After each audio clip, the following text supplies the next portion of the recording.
Yo, before we jump into this video, I want you to head over to Indiegogo and back Dr. Alpha Miracle Child graphic novel by Literature Devil right now. I'll leave a link in the description to his Indiegogo campaign and to his YouTube channel. Thank you. ComicsGate is Image 2.0. And before you get all butthurt with me, let me explain why. But first I need to dive into the history of Image and what it meant for the industry, for the artists, and for fandom. The Image founders breaking off and disrupting comics showed everyone how important the artist's role is. Like Rob Liefeld said on Twitter some time ago, there are no comics without the artists. And it showed corporate comics that they're not that big, and it only took 7 people to prove it. Nowadays, we can see what corporate comics are doing to avoid something like that happening again. The most obvious thing is their rotation of artists. We can see especially on Spider-Man that they got Ryan Otley to draw, and he's only drawn like 2 trades so far.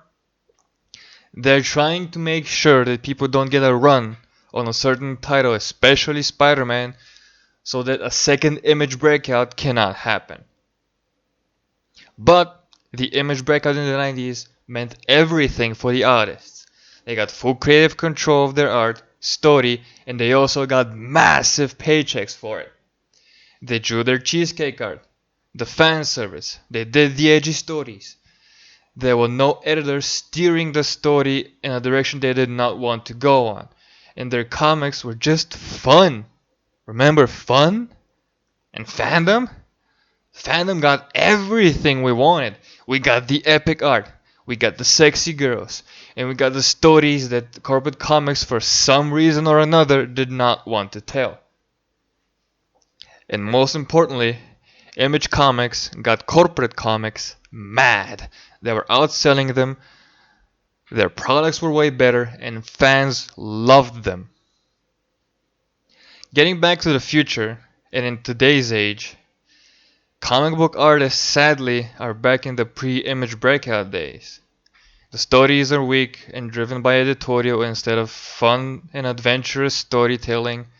The art lacks character, and professionals are treated just as poorly by the corporations, with page rates being stagnant for the past 20 years. It was said quite a few times on Twitter that an Image 2.0 is needed so that the artist's role can be raised up again.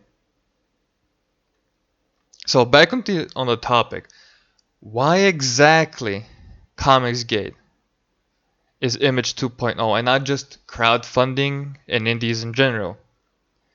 Well, I think it's because, in my opinion, we represent what Image meant to the industry a lot better. The big names in ComicsGate make corporate comics ass mad like there's no tomorrow. We've all seen it on social media. There's a C-level exec that gets into the Twitter flame war with some random coffee boy that roasts comics on YouTube. ComicsGate is also showing you that there's a lot of money to be made in comics. Maybe not early Image money, but still a fuckload of money. Creators are financing their entire year's worth with just one 48 to 60 page comic. They're not on the monthly comic hamster wheel.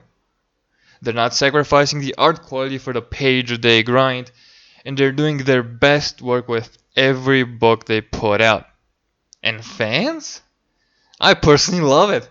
I'm also an artist and a creator, and I appreciate the take your time bit of crowdfunding and ComicsGate so much. We still need some sort of a deadline and a schedule because we've all seen what could happen. But being able to not take the forceful shortcut just so you can make that page a day grind quota, it's a godsend.